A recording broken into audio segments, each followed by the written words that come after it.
Hello everybody, this is Pork from Gauntlets of Glory, creator of the game. I wanted to show you what is in the contents of the box. Hopefully by the time that you see this video, we are in our pledge stage. If not, please follow us on GameFound. Your support is very welcomed. Let me show you what's in the box. First thing you have are what we call our dashboards, and that are these 8 black trays that host our class and race cards. So the dashboard will be where you put your attribute dice at the top. Once you use the attribute dice during an attack, it goes to the bottom. And then on this right channel is where you put your motivation tokens and all the equipment that you'll find while you're looting on the battlefield. So in the dashboard, what you see are class and race cards. In the game, there are 15 races and 15 classes to pick from. That gives you a total combination of 225 potential heroes. Each card that you have is actually double-sided. So you actually have double the number of heroes than I just said. What that allows is for you to use 2 tieflings in a single warband, or if you have a warband full of wizards, the fact that the cards are double-sided allow you to mix and match that to your advantage. The artwork that you see on the cards are really generated from models from the Nightwatch Games gaming community. For instance, we have Larissa and Nate and Friedrich and Nick. And those are prominent characters that we have on our elf, human, dwarf, and dwergar characters. So all the characters that you see on the tray will most potentially be people that you've played games with at Nightwatch Games. So besides the characters in race, in the box, what you're going to have is over 60 different weapons and spell cards that are the results of you looting the bodies on the battlefield. All these weapons and cards are actually double-sided. So again, huge number of options when you equip your character, because you can choose which side of that weapon to use at any point in the game. Those weapon cards coincide with the tokens that will be in the loot sack. We call this the Lord sack. And you will pull a token out every time that you loot a body. On the back is going to be a generic backside, but the front side shows you via text what it is that you found in the game. There are easily over 150 different tokens here, and so every time that you play the game, you're going to have a vastly different experience. So they coincide with your weapons, they coincide with your spells, they also coincide with your magic items. There are over 20 different magic items that break the rules of the game, and they really give you an interesting dynamic on the battlefield and increase your longevity and attack power. Also in your loot bag are armor. And again, like many things in the game, your armor is double-sided. So you have an option of one side or the other. So there's a lot of options there. You have your initiative decks. These are the decks that you use to dictate how fast in a turn that you get to go. It also dictates how much glory you start your turn with. And then there's a text box on the card that is actually going to augment what happens to your team during that turn. So this is a very tactical part of the game where you have to choose what initiative card you're going to pick. There is a player aid. This shows you what you can do with your resources.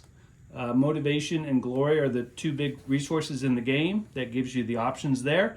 And then this also gives you all the spell effects and weapon effects that you can suffer or impart upon your enemy during your attacks.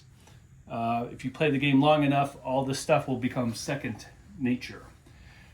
Tokens are in the game because, as I alluded to before, you're going to be imparting conditions onto your opponent. These are the type of tokens that we use to show those conditions, and we place these on the battlefield. So keep in mind what you're seeing now are prototypes. These are not the final versions of the game components, but as I'm speaking with China, we really are trying to get the fidelity of the final product to look very much like this. A great example of the prototype version versus the final form is our miniatures. These are Night Watch Games specific miniatures.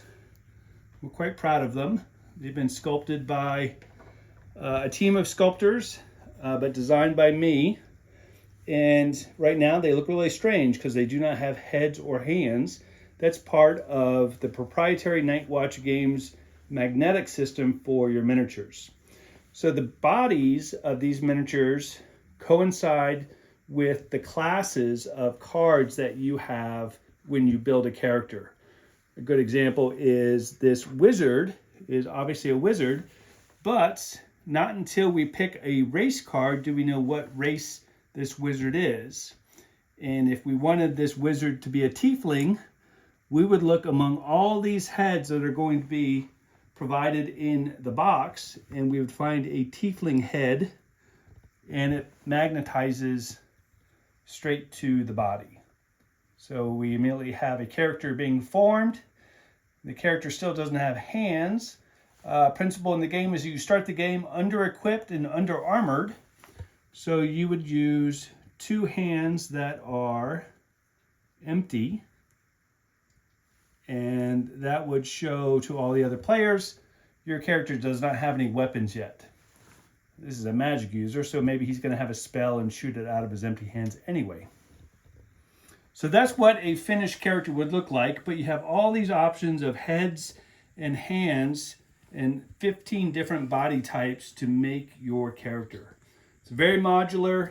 One of the things I really love about our figure system is by just changing the position of the heads and the hands, you really get a different feel for that same character. So super dynamic. This is what the bodies are going to look like when they come out of the box. They will have magnets installed already, but it's going to be a high quality plastic so you can paint to your heart's content. So as well as the bodies and the heads and the hands, you have a physical representation of all the weapons and spells that you can loot in the game. Each weapon has a left hand version and a right hand version. So you're getting all the weapons times 2, and that gives you a lot of value there. Again, these weapons and characters do not have to be used solely for Gauntlets of Glory. This is a great way of playing other role-playing games and using these bodies to reflect your character in numerous other role-playing games. So a lot of value here.